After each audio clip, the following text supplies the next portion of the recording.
Well, bad things happen to everyone, really, for the reasons that I mentioned in my answer to question number 2.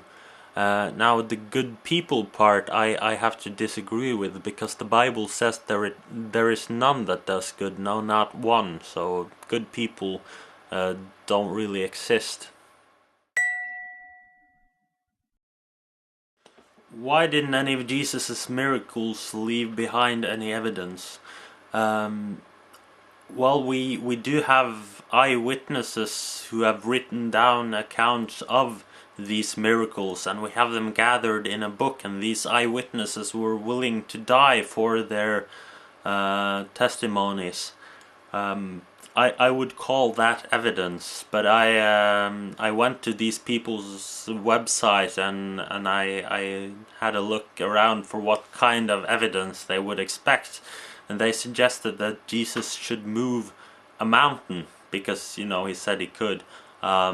So if you had the top of the mountain over here and you had the socket of the mountain over there, and you could fit them together, and Jesus had written in the Bible that that's what he had done, then they would believe. I think that make up some ridiculous way to explain that away too. And then Ben Stein would make a movie about it, and Richard Dawkins would be on and say aliens did it or something like that, probably.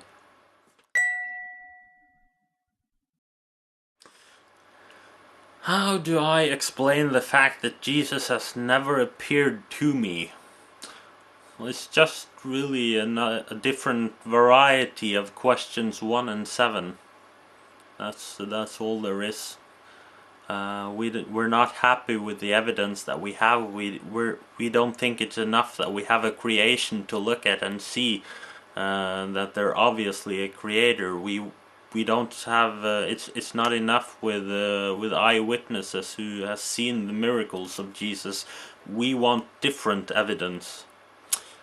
And you could just go on with that forever, and if you so please, then God has allowed you to do that. He has given you the evidence that He's given you, and if you're not willing to accept that, then you're not worthy of more evidence.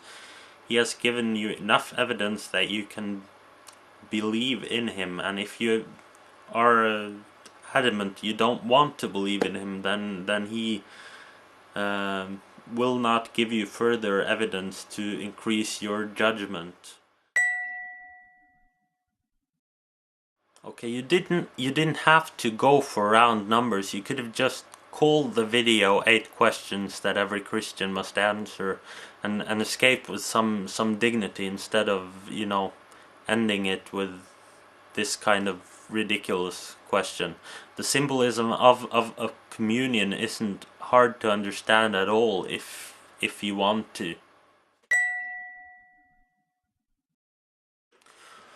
Why do Christians get divorced at the same rate as non-Christians? Well, I'd first say that if you have been divorced and you call yourself a Christian, you have good reason to doubt that you actually are one, because the Bible says don't get a divorce, and what Christians do is we obey the Bible.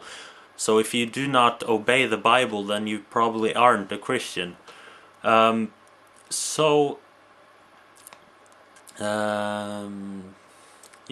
that's probably the explanation for that statistic. People will cross the box for Christian because they've been born in a Christian country or something. I mean, they're not trying to lie. They think they are Christians. They just aren't. They've never been born again. They are cultural Christians.